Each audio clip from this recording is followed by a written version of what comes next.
может излечить меня от сахарного диабета, от рака, от СПИДа. Аллах может прикрыть мои недостатки. Аллах может одарить меня имуществом. Аллах может наставить моего ребенка, который ушел из дома. Повторяйте эти слова каждое утро по 100 раз, искренне прочувствовав сказанное, и тогда почувствуете спокойствие и умиротворенность. Произнесли ля иляха илляллах 100 раз, повторяйте 100 раз субханаллахи ва бихамдихи, затем 100 раз астагфируллах, затем 100 раз субханаллах, затем 100 раз альхамдулилля, затем 100 раз Аллаху акбар, затем Аллахумма салли аля Мухаммад 100 раз, затем 100 раз ля хавля ва ля куввата илля билля.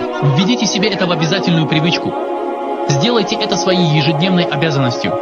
Представьте себе мусульманина, который начинает каждый свой день и каждую ночь таким образом. Такого человека будут бояться джинны, шайтаны и африты, не говоря уже о людях, потому что он защищен могуществом Аллаха, силой Аллаха и святостью Аллаха, величием Аллаха, мощью Аллаха, властью Аллаха. Ничто не может навредить такому человеку, и что бы ни приблизилось к нему, он будет под